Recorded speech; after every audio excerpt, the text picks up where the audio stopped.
Hi friends, welcome back to my channel. మీరు కనుక నా ఛానల్ ఫస్ట్ టైం చూస్తున్నారా అయితే సబ్స్క్రైబ్ చేసుకోండి.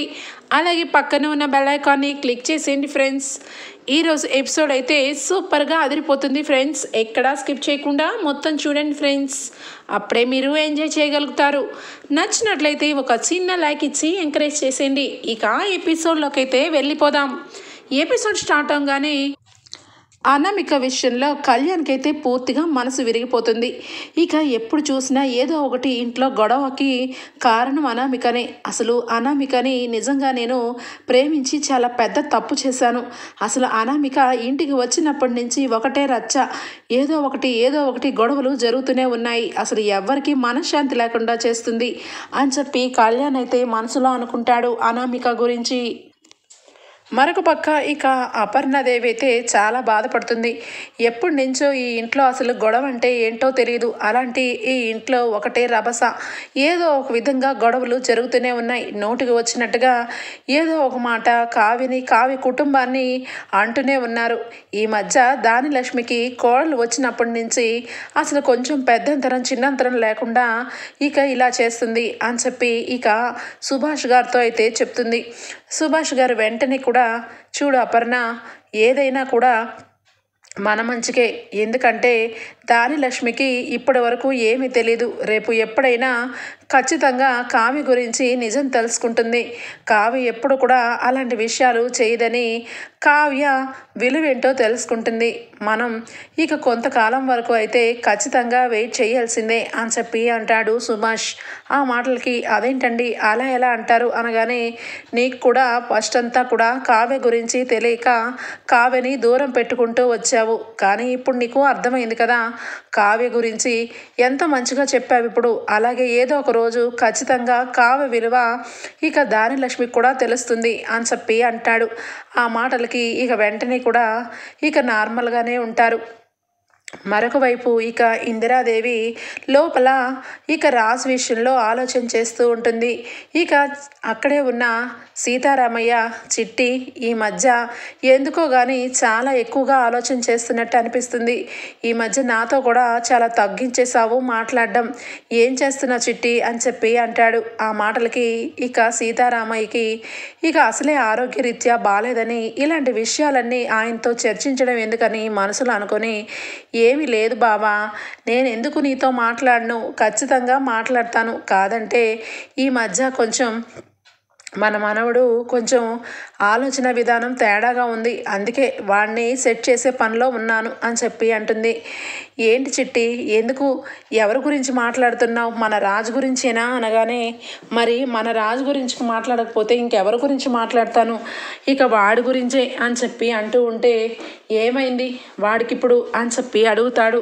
ఆ మాటలకి, ఏమీ లేదండి, వాడు పెళ్ళైనప్పటి నుంచి ఇప్పటి వరకు కనీసం కావ్యం తీసుకొని ఎక్కడికి వెళ్ళలేదు. అలాంటి వాడు ఇక ఎప్పుడు చూసినా ఆఫీస్ అని చెప్పి ఆఫీస్తోనే ఉంటున్నాడు. ఇటు పెళ్లి చేసుకున్నాడే కానీ ఒక్కరోజు కూడా భార్యను తీసుకుని బయటకు వెళ్ళి సంతోషంగా గడిపిందే లేదు అని చెప్పి అంటూ ఉంటుంది. ఆ మాటలకి, అవును చిట్టి నిజమే, కానీ మరి ఎక్కడికైనా వెళ్ళమంటే వాడు ఆఫీస్ అని అడ్డగోలంగా మాట్లాడుతూ ఉంటాడు. అందుకే నేను కూడా వాడిని ఎక్కడికైనా వెళ్ళరా అని చెప్పి చాలాసార్లు చెప్పాను అని చెప్పి అంటూ ఉంటాడు. ఇక ఆ విషయం గురించి మాట్లాడుతూ ఉంటే ఇక అప్పుడే ఇక అటువైపుగా రాజ్ వస్తాడు. రాజ్ని పిలుస్తుంది ఇక ఇందిరాదేవి. పిలిచి, ఇదిగో రాజ్, నీతో కొంచెం మాట్లాడాలి అని చెప్పి అనగానే, ఏమైంది నానమ్మ అని చెప్పి అడుగుతాడు. ఏమైందేంట్రా, ఇక ఎంతకాలం రా మేమిద్దరం ఇలానే ఉండేది చెప్పు అనగానే, ఏమైంది నానమ్మ, ఎందుకలా మాట్లాడుతున్నావు అనగానే, వెంటనే తాతయ్య ఆరోగ్యం బాగోలేదు, ఇక మేము పెద్దవాళ్ళం అయిపోతున్నాము. కానీ ఇప్పుడు వరకు కనీసం మేము పెళ్లి చేసిన తర్వాత ముది మనవరాలను ఎత్తుకోవాలని అనుకుంటాం కదరా. కానీ ఇంతవరకు నువ్వు కానీ ఆ కళ్యాణ్ కానీ ఇప్పుడు వరకు ఒక శుభవార్త కూడా చెప్పలేదు అని చెప్పి అంటాడు ఇక సీతారామయ్య. ఆ మాటలకి రాజ్ వెంటనే, ఇక అది తాతయ్య అని చెప్పి ఇక అంటూ ఉంటే మనసులో ఇందిరాదేవి వీడు ఈ తాతయ్య గురించి ఆలోచించి ఎంత లేని డ్రామాలన్నీ చెప్తూ ఉంటాడు, కానీ వీడు చేసేదొకటి పైకి కనిపించేదొకటి. లోపల భార్య గురించి భార్య దగ్గర విడాకులు ఇస్తాను ఇంటికి వెళ్ళిపో అని చెప్పి మాట్లాడుతూ ఉంటాడు. ఇక్కడ ఎలా మాట్లాడతాడో నేను చూస్తాను అని చెప్పి అనుకుంటూ ఏమైందిరా, ఏం మాట్లాడవేంటి, తాతయ్య అడిగింది ఏమన్నా నువ్వు చేయలేని విషయమా ఏంటి, ఖచ్చితంగా పెళ్ళయి సంవత్సరం అవ్వొస్తుంది, ఇక ఎల్లుండే నీ పెళ్లి రోజు కూడా, పెళ్లి రోజు కల్లా ఖచ్చితంగా మనవడిని ఇస్తానని మాట ఇచ్చి ఇప్పుడేమో ఏంటి నీళ్ళు నమ్ములుతున్నావు అని చెప్పి ఇందిరాదేవి అడగడంతో అది తెలుసు కదా అమ్మమ్మ, ఖచ్చితంగా మీరు అనుకున్నది నెరవేరుతుంది అని చెప్పి తప్పించుకునే ప్రయత్నం చేస్తాడు. అదేమీ కుదరదు, ఖచ్చితంగా ఇదిగో టికెట్లు, ఇవి హనీమూన్ టికెట్లు, ఇవి తీసుకొని ఇక నువ్వు అలాగే కావ్య పెళ్లి రోజుకి ఇక అక్కడ ఉండి ఎంజాయ్ చేయండి, మీ తాతయ్య మనసులో ఉన్న కోరికని తీర్చండి అని చెప్పి అనగానే సరే సరే అని చెప్పి తీసుకుంటాడు కానీ మనసులో ఇక ఒకటే లోపల ఏం చెప్పాలరా దేవుడా, వీళ్ళకి ఏమీ అర్థం కావట్లేదు. నేనేమో ఇటు కళావతిని వదిలేద్దాం అనుకుంటుంటే ఇటు మనవరాలను ఇమ్మంటున్నారు తాతయ్య, అసలు ఏం చెయ్యాలి ఇప్పుడు అని చెప్పి అనుకుంటూ ఉంటాడు. ఇంతలో ఇంకా శ్వేత కాల్ చేస్తుంది. శ్వేత ఫోన్ లిఫ్ట్ చేసి చెప్పు శ్వేత అని చెప్పి అనగానే ఏంటి రాజ్ ఏమైపోయావు, అసలు ఈ మధ్య ఫోన్ లేదు ఏమీ లేదు, ఇక నేను ఫోన్ చేస్తే కూడా అలా మాట్లాడి పెట్టేస్తున్నావు, ఏమైంది అని చెప్పి అనగానే నీకు తెలుసు కదా శ్వేత, నేను ఇక ఒకటి అనుకుంటే ఒకటి జరుగుతుంది, నాకేమో ఇక కళావతిని ఇంట్లో నుంచి పంపించేసి తనకి డైవర్స్ ఇవ్వాలని నేను అనుకుంటుంటే ఈడేమో ఇక నానమ్మ వాళ్ళు నాకు హనీమూన్ టికెట్లు ఇచ్చి పంపించారు, అదే నాకు కష్టంగా ఉంది, ఏం చెయ్యాలో అర్థం కావట్లేదు అని చెప్పి అంటూ ఉంటాడు. ఆ మాటలకి ఇక శ్వేత వెంటనే ఏంటి రాజ్ అసలు ఏం చేస్తున్నావు, నీ లైఫ్లో ఇంత ఘోరంగా ఇక ఒకవైపు నువ్వు ఇలా అనుకున్న మాట ఇంట్లో ఎవరికీ చెప్పకుండా నువ్వు కళావతితో ప్రేమగా ఉంటున్నట్టుగా అందరి దగ్గర నటిస్తున్నావు, కానీ నీ మనసులో కావ్య మీద ప్రేమ లేదు, కావ్యని పుట్టింటికి పంపించేయాలనుకుంటున్నావు, అసలు నువ్వు ఏం చేస్తున్నావు, చిన్న పిల్లవాడిలాగా నీ బిహేవియర్ అయితే అనిపిస్తుంది. ఒకవైపు కావ్య ఎక్కడికైనా వాళ్ళ బావతో వెళ్తే జెల్సీగా ఫీల్ అవుతావు, మరొక వైపు ఇక వెంటనే కూడా డైవర్స్ ఇచ్చి పంపిస్తానంటావు, ఇటు మీ తాతయ్య ఆరోగ్యం గుర్తుపెట్టుకొని వెంటనే కూడా హనీమూన్కి ఇక వెళ్తానని టికెట్లు తీసుకున్నావు, అసలు ఏం చేస్తున్నావు, నీకేనా ఒక క్లారిటీ ఉందా అని చెప్పి అంటుంది. ఆ మాటకి ఇక వెంటనే ఏం చెప్పాలో తెలియక నేను అసలే కన్ఫ్యూజ్లో ఉన్నాను శ్వేత, నన్ను ఇంకా కన్ఫ్యూజ్ చేయొద్దు అని చెప్పి రాజ్ అంటాడు. ఆ మాటలకి లేదు రాజ్, కన్ఫ్యూజ్లో నువ్వు లేవు, కరెక్ట్గా ఆలోచించు, నీకే అర్థమవుతుంది, ఎందుకంటే నేను కూడా నా భర్తతో ఉన్నాను కాబట్టి నాకు తెలుసు భార్యాభర్తలు విడిపోతే ఎంత బాధపడతారో, జీవితవంతం ఎంత కృంగిపోతారో నాకే తెలుసు, ఎంతైనా ప్రేమించి పెళ్లి చేసుకున్నాను, కానీ నీకు తెలియంది కాదు, నన్ను ఇక చాలా టార్చర్ పెట్టాడు, అందువల్ల నేను ఇంకా డైవర్స్ తీసుకోవాల్సి వచ్చింది, కానీ ఇప్పుడు కూడా అప్పుడప్పుడు గిల్టీగా ఫీల్ అవుతాను, ఎంతైనా సింగిల్గా ఉండడం కష్టం రాజ్, ఎంతైనా పెళ్ళైన తర్వాత లైఫే వేరు, కానీ నీ విషయంలో అలా కాదు, కావ్య నువ్వంటే చాలా ప్రేమిస్తుంది, మీ ఇంట్లో వాళ్ళందరి దృష్టిలో కూడా కావ్య చాలా మంచిది, ఇక ఇటు ఆఫీస్లో కూడా నీకు చాలా చేదోడు వదడుగా ఉంటూ ఇక మీ ఆఫీస్లో చాలా ఆర్డర్స్ కావ్య మూలంగానే వచ్చాయి అని చెప్పి నువ్వు చాలాసార్లు చెప్పావు, తను ఇంటెలిజెంట్ కూడా అని చెప్పావు, అలాంటప్పుడు కావ్యని వదిలేసి ఏం చేస్తావు రాజ్,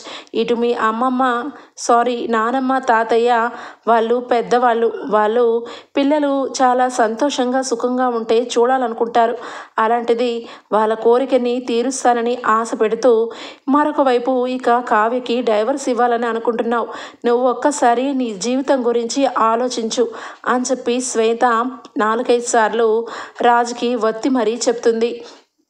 సరే సరే శ్వేత, నువ్వు చెప్పినట్టే నేను ఆలోచిస్తాను అని చెప్పి అంటాడు రాజ్. ఇక రాజ్ అయితే రూమ్లోకి వెళ్తాడు. వెళ్ళినాక అంతరాత్మ బయటకు వస్తుంది. ఏంట్రా, ఏం చేస్తున్నావురా, అసలు నువ్వేమనుకుంటున్నావురా, నీకు కొంచెం కూడా బుర్ర లేదు, అసలు పెళ్లి చేసుకొని సంవత్సరం అవుతుంది, అయినా కూడా ఇప్పటి వరకు కనీసం ఒక టచ్ లేదు, ఏమీ లేదు, జీవితాంతం నన్ను ఎండగట్టి పడేస్తున్నావు, అసలు ఏముందిరా, ఏముంది నీ బుర్రలో, కనీసం కాలావతి అంటే ఇష్టం లేదు అని చెప్పవు, అలా అని చెప్పి ఇష్టమని చెప్పవు. 2 పడవల మీద కాలేసి నన్ను ఎందుకురా బాధ పెడుతున్నావు? నీకు ఇక లాస్ట్ అండ్ ఫైనల్ వార్నింగ్ ఇస్తున్నాను.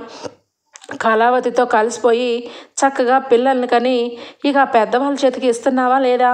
లేదంటే ఇప్పుడే చెప్పు, నేను ఇక వేరే వాళ్ళ బాడీలోకి వెళ్ళిపోతాను అని చెప్పాను. కానీ ఏంటి నీ నోటుకు వచ్చినట్టు వాగుతున్నావు? నువ్వు నా అంతరాత్మవి, నువ్వు ఎక్కడికి వెళ్ళడానికి వీల్లేదు, నా బాడీలోనే ఉంటావు అని చెప్పి రాజు అనగానే, అవునరా, అందుకే నువ్వు ఇలా రెచ్చిపోతున్నావు. అసలు ఆలు లేదు చూలు లేదు అల్లుడు వేరు సోమలింగం అన్నట్టు కనీసం నువ్వు అలాగే ఈ కళావతి ఇద్దరు అసలు ఏమీ లేకుండా ఇక అటు తాతయ్యకి మాటిచ్చి వస్తావా పిల్లల్ని కంటానని? ఎంతలా మోసం చేస్తున్నావురా ఇంట్లో వాళ్ళని అని చెప్పి అంటూ ఉంటాడు.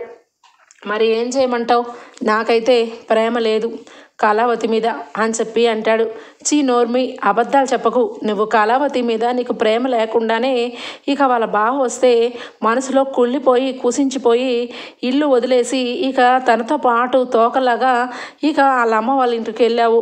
ఇక అక్కడి నుంచి ప్రతి చోట వాళ్ళిద్దరూ ఎక్కడైనా కొంచెం సేపు నవ్వుకుంటూ మాట్లాడితే వెంటనే ఇంకా లోపల నుంచి కుళ్ళు కుసించం అంతా బయటకు వచ్చేస్తుంది. ఇక ఇంకా నా దగ్గర దాస్తావేంట్రా, నేను ఆ అంతరాత్మని అని చెప్పి అంటూ ఉంటే, నాకు ప్రేమ ఉంది, కళావతి అంటే ఇష్టం ఉంది, కానీ నేను తనకెళ్ళి నాకు ఇష్టం ఉంది, నువ్వు నా లైఫ్లోకి రా అని నేను చెప్పను, నాకు కొంచెం ఈగో ఎక్కువ అని చెప్పి అంటాడు. అది అక్కడ కొట్టిందిరా దెబ్బంతా. ఏంట్రా కట్టుకున్న భార్య దగ్గర ఈగో? ఖచ్చితంగా ఈరోజు వెళ్ళి నీ మనసులో ఉన్న మాట చెప్పేసే. ఇక డైవర్సు గీవర్సు లేవు, మీ బావని ఫారెన్ వెళ్ళిపోమని చెప్పు, ఆ పాస్పోర్ట్ తీసి పక్కన పడేసే.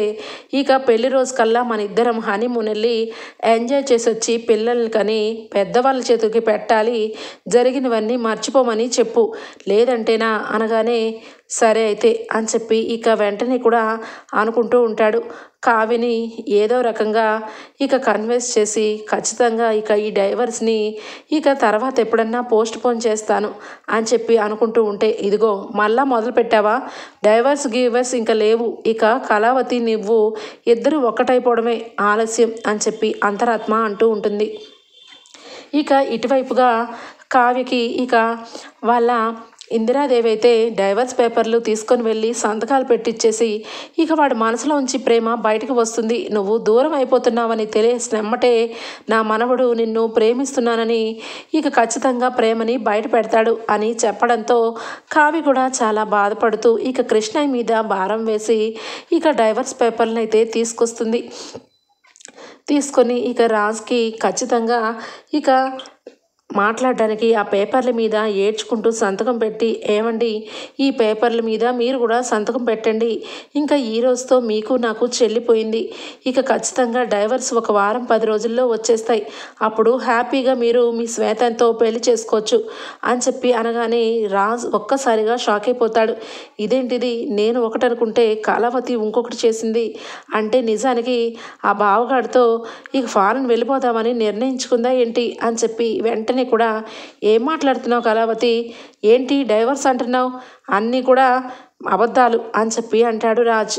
అబద్ధాలు ఏంటండి, ఇవి డైవర్స్ పేపర్లే, చూడండి ఒకసారి, మీ మనసుకి చాలా ఇష్టమైనవి, మీరు ఎప్పటి నుంచో కోరుకుంటున్నవి ఇక మీ చేతిలో పెడుతున్నాను, మీరు కూడా సంతకం చేస్తే ఇవి లాయర్ చేతికిచ్చి ఖచ్చితంగా 1 వీక్లో మన ఇద్దరం విడిపోతే మీకు చాలా హ్యాపీ కదా, పెళ్లి రోజు కల్లా మీరు నా నుంచి విడిపోతే మీరు ఇంకా సంతోషంగా ఫీల్ అవుతారని ముందే ఏర్పాటు చేసి తీసుకుని వచ్చాను అనగానే ఒక్కసారిగా కళావతి అని చెప్పి గట్టిగా అరుస్తాడు రాజ్. ఇక వెంటనే ఏమైందండి, ఎందుకు అంత గట్టిగా అరుస్తున్నారు అనగానే, ఏంటి మరి గట్టిగా అరవనా, ఎవరిని అడిగి ఈ పత్రాలన్నీ తయారు చేయించావు, అసలు నీకు ఎంత ధైర్యం, నాకే నువ్వు డైవర్స్ ఇస్తావా, అసలు నువ్వేమనుకుంటున్నావు, నువ్వు ఇక డైవర్స్ ఇవ్వను, నువ్వు ఖచ్చితంగా నా భర్తవి, నువ్వు నన్ను ఎలా వదిలేస్తావని చెప్పి నిలదీయాల్సింది పోయి చక్కగా పత్రాలు పట్టుకొని వచ్చేసావే, ఏమనుకుంటున్నావు నీ గురించి, నువ్వు అందగతిని అనుకుంటున్నావా లేదంటే తెలివైందని అనుకుంటున్నావా, అసలు నేను పోన్లే కదా అని చెప్పి ఊరుకుంటుంటే ఇంకా ఫారెన్ వెళ్ళిపోదామని అనుకుంటున్నావా, నన్ను వదిలేసి అని చెప్పి రాజ్ అంటాడు. ఆ మాటలకి కావ్య ఒక్కసారిగా షాక్ అయిపోతుంది. ఇదేంటిది, ఈయన ఇలా మాట్లాడుతున్నారు అంటే ఖచ్చితంగా ఈయన మనసులోంచి మాట బయటకు వచ్చింది, ఆయన ప్రేమ బయట పెడుతున్నారు అని చెప్పి మనసులో చాలా సంతోషంగా ఇక కావ్య ఫీల్ అవుతూ ఉంటుంది. ఇదిగో కళావతి, నేను ఎప్పుడు కూడా ఎవరిని కూడా ఏ విషయంలోనూ సారీ అడగలేదు, అది నీకు తెలుసు. కానీ నీ విషయంలో ఇప్పుడు అడుగుతున్నాను. ఈ పత్రాలని పక్కన పడేసి ఇక మంచిగా అన్ని జరిగినవన్నీ మర్చిపో అని చెప్పి అంటాడు. ఏంటండి మర్చిపోయేది? ఇక ఈ రోజుకి మర్చిపోమంటారు, మళ్ళా తెల్లారితే మళ్ళా డైవర్స్ అంటారు. ఒక రోజంతా బాగానే ఉంటారు, రెండో రోజు వచ్చి నా భార్యగా నువ్వు పనికిరావంటారు. అంతా మీరు చెప్పినట్టే నేను చెయ్యాలా? పెళ్ళైనప్పటి నుంచి ఇప్పటి వరకు మీరు చెప్పినట్టే తల ఆడిస్తూనే వచ్చానండి, కానీ ఇక నా వల్ల కాదు. ఖచ్చితంగా మీరు డైవర్స్ నాకు ఇచ్చేస్తే ఈ రోజుతోనే మన బంధం తెగిపోతుంది. హాయిగా నేను మా పుట్టింటికి వెళ్ళిపోతాను. ఎందుకండి ప్రతిరోజు ఏదో ఒక కారణంతో మీరు నాకు ఆ మాట అనడం, నేను బాధపడ్డం, ఇక ఎంతకాలం నా ఓపిక కూడా సహనం పోయింది అని చెప్పి కావ్య ఇంకాస్త రెచ్చగొడుతుంది రాజ్ని. రాజ్కి ఇక లోపల ఒక్కసారిగా భయం వేస్తుంది. ఇక వెంటనే ఏంటి కళావతి, ఏం మాట్లాడుతున్నావు? నిజంగా సీరియస్గానే నువ్వు నా నుంచి దూరంగా వెళ్ళిపోవాలనుకుంటున్నావా అని చెప్పి అనగానే, అదేంటండి అలా మాట్లాడతారు? మీరన్న మాటే కదా, నా నుంచి నువ్వు దూరంగా వెళ్ళిపో, నువ్వంటే నాకు ఇష్టం లేదు, నా మనసులో భారీ స్థానమే లేదని నన్ను చాలాసార్లు అన్నారు. ఇప్పుడేంటి ఇలా మాట్లాడుతున్నారు? మీరేమో హ్యాపీగా శ్వేతతో మాట్లాడుకుంటూ ఎంజాయ్ చేసుకుంటూ రేపో మాపో పెళ్లి చేసుకొని హ్యాపీగా ఉండొచ్చు. ఇక డైవర్స్ మాత్రం నేను తెచ్చి ఇవ్వకూడదు. ఎంతకాలం అండి ఇక మీరు నాకు సీక్రెట్గా డైవర్స్ ఇస్తానని చెప్పి అనడం, ఇక అందరి ముందు నాకు డైవర్స్ ఇచ్చేసి హాయిగా మీరు అనుకున్నట్టే శ్వేతతో పెళ్లి చేసుకోండి. నేను కూడా ఇక ఖచ్చితంగా కష్టమో నష్టమో మా ఇంట్లో వాళ్ళు కూడా ఒక అయ్య చేతిలో అయితే పెడతారు. ఎందుకంటే నా జీవితం కూడా బాగుండాలి కదా. మీరు శ్వేతతో ఎంజాయ్ చేసుకుంటూ ఉంటే ఏడ్చుకుంటూ ఇంకొక మూల కూర్చోమంటారా? నాకు కూడా లైఫ్ ఉంటుంది కదండి అని చెప్పి కావ్య అంటూ ఉంటుంది. ఆ మాటలకి రాజ్ లోపల ఒక రకంగా అయిపోతాడు. వెంటనే కూడా డైవర్స్ పేపర్లు తీసుకుని వచ్చి, ఏంటి ఇవి డైవర్స్ పేపర్లు? అసలు నీకెంత ధైర్యం? నాకే నువ్వు డైవర్స్ ఇచ్చే అంత రేంజ్లో పెరిగావా? అసలు ఈ పేపర్లని సంతకం కాదు కదా, ఏం చేస్తానో చూడు అని చెప్పి వెంటనే కూడా ఇక డైవర్స్ పేపర్ని వెంటనే చించి పడేస్తాడు. ఏంటండి ఏం చేస్తున్నారు అని చెప్పి కావ్య మనసులో ఆనందంతో, కానీ పైకి మాత్రం ఏమీ తెలియనట్టుగా, ఎందుకండి బంగారం లాంటి డైవర్స్ పేపర్ని అలా చేశారు అనగానే, ఏమైంది నీకు? బుర్ర కాస్త చెడిపోయిందా? బంగారం లాంటి డైవర్స్ పేపర్లు అంటావేంటే? మంచిగా ఉన్న జీవితాలని విడగొట్టే పేపర్లే అయ్యి. ఏదో మాట వరుసకి అంటాం కానీ అన్నీ చేయగలుగుతామా? ఎంతైనా నాకు నువ్వంటే ప్రేమ, ఆ ప్రేమని బయట పెట్టలేకపోతున్నాను. కనీసం అర్థం చేసుకోకుండా వెంటనే నన్ను విడిపోవాలని డిసైడ్ అయిపోయావన్నమాట అనగానే కావ్య మనసులో ఒక్కసారిగా సంతోషం వెల్లివిరుస్తుంది. ఇక కళ్ళమట కన్నీరు కారుస్తుంది. వెంటనే కళావతి ఏమైందే ఏడుస్తున్నావు అని చెప్పి రాజ్ అంటాడు. ఎందుకు ఏడవనండి, ఎప్పటి నుంచో నాలో ఏం తక్కువ, నన్ను వదిలేద్దామని ఎందుకు అనుకుంటున్నారని తల కిందలుగా తపస్సు చేస్తూ ఇప్పుడు కూడా దేవుడి దగ్గర ఏడ్చుకుంటూ మొరపెట్టుకుంటూ ఈ పత్రాలన్నీ తెచ్చానండి. కానీ చివరాఖరికి ఇక నేనే గెలిచాను, ఆ దేవుడు నన్ను గెలిపించాడు అని చెప్పి అంటుంది. ఆ మాటలకి రాజ్ అవాక్కైపోతాడు. ఏంటి గెలవడం ఏంటి, వాడడం ఏంటి అని చెప్పి అనగానే, ఏమండి నిజంగా మీరు నన్ను నమ్మేశానా? ఆ విడాకుల పత్రాలు సంతకం పెట్టి మీకు ఇచ్చాను అంటే ఖచ్చితంగా డైవర్స్ పేపర్లు మీకు ఇచ్చేస్తున్నాను అనుకుంటున్నారా? ఎప్పటికీ అది జరగదండి. నా కంఠంలో ప్రాణం ఉండగా మిమ్మల్ని వదిలి వెళ్ళడం జరగదు అని చెప్పి కావ్య అంటుంది ఏడ్చుకుంటూ. ఇక రాజు ఒక్కసారిగా షాక్ అయిపోతాడు. మరి ఇదంతా ఎందుకు? మరి నీ మనసులో అంత ఇష్టం ఉన్నప్పుడు ఈ పత్రాలను ఎలా తీసుకొచ్చావు అని చెప్పి అనగానే ఇక వెంటనే అక్కడికి ఇందిరాదేవి వస్తుంది. దానికి సమాధానం నేను చెప్తానురా బడవా, అసలు ఎంత బాధ పెట్టావురా?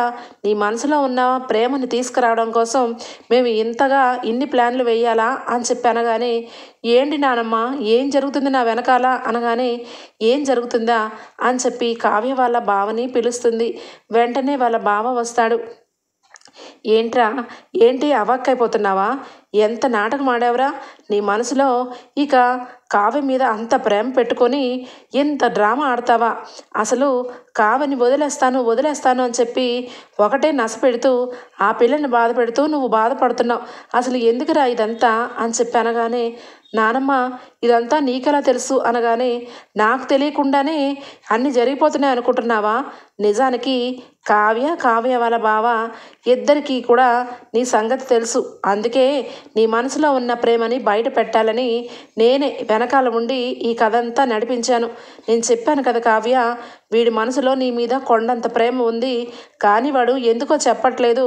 వాడి మనసులో నువ్వు ఎప్పుడైతే దూరం అయిపోయి వెళ్ళిపోతావు అని చెప్పి అనే ఫీలింగ్ రాకపోతే వీడు ఇప్పటికీ బయటపడేవాడు కాదు అనగానే రాజ్ దెబ్బకి షాక్ అయిపోతాడు. ఇక వెంటనే కావ్య వాళ్ళ బావ వచ్చి, అన్నయ్య సారీ అన్నయ్య, నువ్వు ఇక మా బుజ్జి ఇద్దరు కూడా ఒక్కటవ్వాలని నేను కూడా ఈ నాటకంలో భాగమయ్యాను. నన్ను క్షమించన్నయ్య. నిజానికి కావ్య చాలా మంచిది. నిజంగా నువ్వంటే చాలా ప్రాణం. మా కావ్య నువ్వు ఇద్దరు కూడా కలకాలం కలిసి ఉండాలి. అందుకే నేను కూడా ఈ డ్రామాలో పాలు పంచుకోవడం తప్పలేదు అని చెప్పి కావ్య వాళ్ళ బావ కూడా అనడంతో రాజ్ అయితే ఒక్కసారిగా షాక్ అయిపోతాడు. ఇక వెంటనే ఏంటి నా వెనకాల ఇంత మోసం జరుగుతుందన్నమాట అని చెప్పి రాజ్ అనగానే, చాలు ఊరుకోరా, నువ్వు మమ్మల్ని మోసం చేస్తూ నువ్వు మోసపోతూ ఉన్నావు. ఇక నువ్వు పెద్ద మోసం చేయలేదా? నీ ఆఫీస్లో ఇక నీ ఫ్రెండ్ అయిన శ్వేతతో పెళ్లి చేసుకుంటాను, నువ్వు నా లైఫ్లోంచి వెళ్ళిపో, నేను తను ఇక పెళ్లి చేసుకొని ఎంజాయ్ చేస్తామని నువ్వు కావ్యతో అనొచ్చు. కావ్య మాత్రం వాళ్ళ బావతో పక్కన పెట్టుకొని నాటకం ఆడకూడదా చెప్పు అనగానే ఇక మాటలు రావు రాజ్కి. వెంటనే ఇక దెబ్బకి సైలెంట్ అయిపోతాడు. ఏది ఏమైనా ఎప్పటికైనా కూడా ప్రేమ అనేది నెగ్గుతుందిరా. మీ ఇద్దరు ఇదిగో ఈ నాటకంలో ఇద్దరు గెలిచారు. ఒకరికొకరికి మనసులో ప్రేమని బయట పెట్టుకున్నారు. కావ్య ఎంతైనా కూడా నీ ప్రేమని గెలుచుకుందామని తను ఎంతగానో లోపల కుమిలిపోతూ ఆ పత్రాలని తీసుకొని వచ్చింది. లేదంటే నువ్వు ఎప్పటికీ కూడా కావ్య మీద ఉన్న ప్రేమ చెప్పేవాడివి కాదురా నువ్వు అని చెప్పి ఇక ఇందిరాదేవి గట్టిగా మాట్లాడుతుంది రాజ్తో. ఇక రాజ్కి ఏమీ ఇక చెప్పలేక సైలెంట్ అయిపోతాడు. ఇదిగో కావ్య, రాజ్, మీ ఇద్దరికీ ఒకటే మాట చెప్తున్నాను. ఇక జరిగిందంతా జరిగిపోయింది. మీ మనసులో ఇంకా ప్రేమనే మిగిలింది. ఖచ్చితంగా మీరు మాకు ఖచ్చితంగా ఎవరో ఒకరిని మాకు పిల్లల్ని ఇస్తే మేము ఆ పిల్లల్ని ఆడిపించుకుంటూ జీవితాంతం గడిపేస్తాం. ఇక మీ ఇద్దరు కూడా ఒక్కటైపోయి హ్యాపీగా హనీమూన్కి వెళ్ళండి అని చెప్పి ఇందిరాదేవి వాళ్ళకి చెప్తుంది. ఇక ఇద్దరు కూడా సరే అమ్మమ్మగారు అని చెప్పి కావ్య అంటుంది. ఇక రాజు అయితే తలదించుకొని సిగ్గుపడుతూ సరే నానమ్మ అని చెప్పి అనడంతో అక్కడి నుంచి ఇందిరాదేవి వెళ్ళిపోతుంది. ఇక వెంటనే కూడా కావ్య ఒక్కసారిగా రాజుని మొహం కసి చూసి సీరియస్గా మూతి ముడుచుకొని పక్కకు వెళ్ళిపోతుంది. ఏమైంది? మళ్ళా మొదటికొచ్చిందా వ్యవహారం?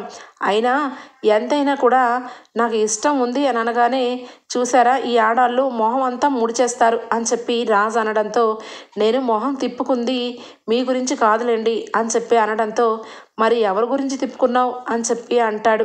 ఆ మాటలకి ఇక ఇంతకాలం పెళ్ళైన సంవత్సరం నుంచి ఇప్పటి వరకు ఒక్కసారి కూడా నా మొహం చూసి మీకు ప్రేమ బయటికి రాలేదా?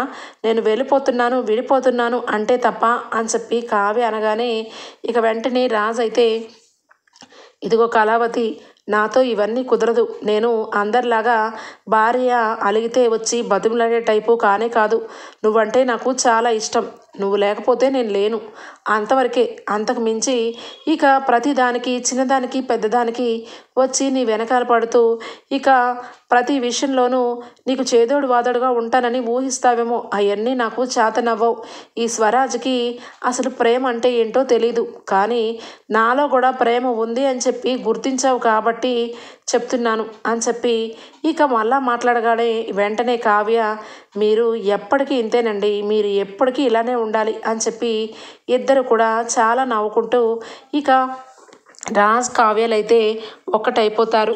ఇక ఇక్కడ చూస్తే అనామిక అయితే మనసులో ఇక కళ్యాణ్ తన మొహం కేసి కూడా చూడకపోయేసరికి అసలు ఏమైంది, నా జీవితం నేనే నాశనం చేసుకుంటున్నానా, అసలు నేను అనుకున్నదేంటి అయిందేంటి, ఇక కళ్యాణ్ని దూరం పెట్టాను సరే, ఇక పూర్తిగా నా నుంచి దూరం అయిపోయి ఆ అప్పుతో హ్యాపీగా ఉంటున్నాడు, అసలు నేను ఇప్పుడు ఏం చేయాలి అని వెంటనే కూడా వాళ్ళ అమ్మకి ఫోన్ చేస్తుంది.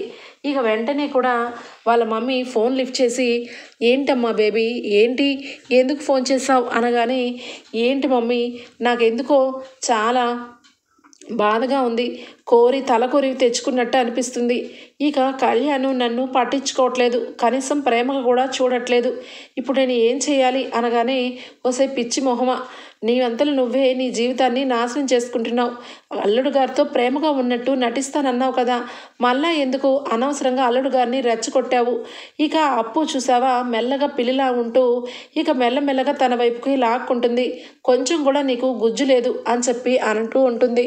ఇక ఆ మాటలకి అనామిక అయితే, ఏంటి మమ్మీ, కళ్యాణ్ నన్ను పట్టించుకోవట్లేదంటే నన్ను తిడతావేంటి, అయినా కళ్యాణ్ మీద నాకు ప్రేమ లేదు, కళ్యాణ్ అంటే నాకు ఓన్లీ డబ్బే కనిపిస్తుంది, ఆ డబ్బు నా చేయి జారిపోతుందని నాకు బాధ అనిపిస్తుంది, ఆ డబ్బు కోసమే కదా నేను కూడా కళ్యాణ్ని ప్రేమించినట్టు నటించి ఇక మొత్తానికి పెళ్లి చేసుకున్నాను, నిజానికి ఇక కళ్యాణ్ అయితే ప్రేమించింది అప్పునే, చాలాసార్లు నా దగ్గర అప్పు గురించి చాలా గొప్పగా మాట్లాడేవాడు, కానీ నేనే ఆ మాటలన్నీ కూడా ఇక అప్పుకి చెప్పకుండా, అప్పు మాట్లాడిన విషయాలన్నీ కళ్యాణ్కి చెప్పకుండా వాళ్ళిద్దరి మధ్య ప్రేమ ఉందని నాకు ముందే తెలుసు, కానీ ఆ ప్రేమని నా వైపు మార్చుకున్నాను, ఇక అట్రాక్ట్ అయ్యేలాగా చేసుకున్నాను, మొత్తానికైతే తాళిని కట్టించుకున్నాను కానీ ప్రేమను మాత్రం సంపాదించుకోలేకపోతున్నాను, ఇంకా నేను ఇప్పుడు ఏం చేయాలి అని చెప్పి ఇక అనామిక అంటూ ఉంటుంది.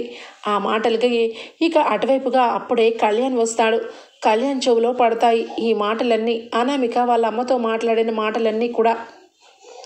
ఇక వెంటనే కళ్యాణ్ అయితే చాలా బాధపడతాడు, ఏంటి ఇంత దుర్మార్గంగా నా ప్రేమని తన వైపుకు తిప్పుకున్నానని ఎంత చక్కగా చెప్తుంది, అసలు అనామిక ఇంత ఘోరంగా ఎలా మాట్లాడగలుగుతుంది, అనామికని నేను ఎప్పుడు ప్రేమించలేదు, నిజానికి అప్పునే ప్రేమించాను, అందుకే అప్పు విషయంలో ఏం జరిగినా అంత తొందరగా రియాక్ట్ అవుతాను, ఈ అనామిక నా జీవితంలోకి అడుగుపెట్టి నా ఆశలన్నీ చంపేసింది, కనీసం నన్ను మనిషిగా కూడా లెక్క వేయకుండా అందరి ముందు నన్ను అవమానపరిచింది, నా కవిత్వాల్ని పిచ్చి కవిత్వాలు అనింది, ఈ అనామిక నా లైఫ్లోకి వచ్చింది డబ్బు కోసమే తప్పించి నన్ను ప్రేమగా చూసుకోవడానికి కాదు, నా చేతులారా నేను అప్పుని దూరం చేసుకున్నాను, అప్పుని నిజంగా నేను ప్రేమించాను, కానీ అప్పు నన్ను ఎప్పుడూ ప్రేమించలేదేమో, తను నన్ను ఫ్రెండ్గానే చూస్తుందేమోనని చాలాసార్లు అనామిక నాకు చెప్పింది, అప్పు నాకు మంచి స్నేహితురాలని, ఇక అప్పు విషయంలో ఎప్పుడు కూడా తక్కువగా చూసి ప్రేమించే ఆలోచన పెట్టుకోవద్దని ఫస్ట్లో నాకు 2-3 సార్లు అనామిక ఎందుకు చెప్పిందో ఇప్పుడు అర్థమవుతుంది, అనామిక నన్ను కావాలని మోసం చేసింది, తను డబ్బు కోసం నన్ను ఇక చీటింగ్ చేసి పెళ్లి చేసుకుంది, నిజానికి నన్ను ప్రేమించింది సిన్సియర్గా అప్పుని నా చేతులారా నేను దూరం చేసుకున్నాను, ఇప్పటికీ కూడా మించిపోయింది ఏమీ లేదు, దేవుడు నా వైపు ఉన్నాడు కాబట్టి అనామికతో నాకు ఫస్ట్ నైట్ జరగలేదు, ఇక ఖచ్చితంగా అనామికలాగే మోసం చేసి చీటింగ్ చేసి ఇక డైవర్స్ ఇచ్చి పంపించేస్తాను, ఇక అప్పుని పెళ్లి చేసుకుంటాను, అప్పుడు నా జీవితం అంతా కూడా ఇక పండగలా ఉంటుంది అని చెప్పి కళ్యాణ్ అయితే తన మనసులో అనుకున్న మాటలన్నీ కూడా అనుకుంటాడు. మరొక వైపు ఇక దానిలక్ష్మి అయితే కళ్యాణ్ విషయంలో పెద్దగా కళ్యాణ్ విషయంలో కావ్య చేసిన పని కావ్య మూలంగానే వీళ్ళిద్దరికీ ఎడబాటైపోతుంది, కావాలని అనామికని అలాగే కళ్యాణ్ని విడగొట్టాలని చూస్తుంది, ఇక కావ్యని ఏదో రకంగా ఈ ఇంట్లో నుంచి పంపించేయాలి అని చెప్పి ఇక పెద్ద ప్లానే వేయడానికి ఇక సిద్ధపడుతూ ఉంటుంది దానిలక్ష్మి ఇక అటువైపుగా వచ్చి కళ్యాణ్ని పిలుస్తుంది, ఒరే కళ్యాణ్, అసలు నువ్వు తల్లికి పెళ్ళానికి ఇంత కూడా గౌరవం ఇవ్వట్లేదురా, నీ జీవితాన్ని నువ్వే నాశనం చేసుకుంటున్నావు, అసలు కనీసం ఇక కావ్య వదిన మాయలో పడి నీ లైఫ్ని నువ్వే స్పాయిల్ చేసుకుంటున్నావురా, ఆ అప్పు ఆ కావ్య ఆ స్వప్న సామాన్యురాలు కాదు, ఇక నువ్వు కళ్ళు తెరిచి నీ భార్యతో నువ్వు కాపురం చేసుకొని సంతోషంగా ఉండరా అని చెప్పి ఇక మాట్లాడుతూ ఉంటుంది దానిలక్ష్మి. ఇక దానిలక్ష్మి చెప్పిన మాటలకి కళ్యాణ్ అయితే, అమ్మ నువ్వెంత పిచ్చిదానివమ్మా, నిజానికి నీ కొడుకు జీవితాన్ని పాడు చేసింది అనామికనే. వాళ్ళ ముగ్గురు కాదమ్మా, వాళ్ళు చాలా మంచి వ్యక్తులు. అంతెందుకు అప్పుని నేను దూరం చేసుకొని నా జీవితాన్ని నాశనం చేసుకున్నాను అని చెప్పి అనడంతో, ఏం మాట్లాడుతున్నావురా, కట్టుకున్న భార్యని పక్కన పెట్టేసి అప్పు అప్పు అంటావేంట్రా అనగానే, అవును కదమ్మా నిజమే, కానీ నేను కూడా నీలాగే ఆలోచించాను. అప్పు నన్ను ప్రేమించట్లేదు, అనామికనే నన్ను ప్రేమిస్తుంది అనుకున్నా, కానీ నిజానికి ప్రేమ కాదు, నన్ను మోసం చేసింది అనామిక, ప్రేమించింది అప్పు అని చెప్పి అనడంతో దానిలక్ష్మి ఆశ్చర్యపోతుంది. ఇక వెంటనే కూడా అనామిక బండారాన్ని ఇక తీసుకొని వచ్చి వాళ్ళ అమ్మతో మాట్లాడుతున్న మాటలన్నీ కూడా వినిపిస్తాడు. ఇక మొత్తం కూడా చూసి దానిలక్ష్మి ఆశ్చర్యపోతుంది, ఒక్కసారిగా షాక్ అయిపోతుంది. అనామిక నా కొడుకుని మోసం చేసి పెళ్లి చేసుకుందా, నా నుంచి నా కుటుంబం నుంచి వేరు చేయాలని ఇక ఇంట్లో అడుగుపెట్టిందా అని ఒక్కసారిగా ఆశ్చర్యపోతుంది దానిలక్ష్మి. ఓకే ఫ్రెండ్స్, రాబోయే ఎపిసోడ్స్లో ఈ విధంగానే జరుగుతుంది ఫ్రెండ్స్. మీకు కనుక నచ్చినట్లయితే ఒక లైక్ ఇచ్చి ఎంకరేజ్ చేసేయండి friends. Bye, take care, thank you for watching.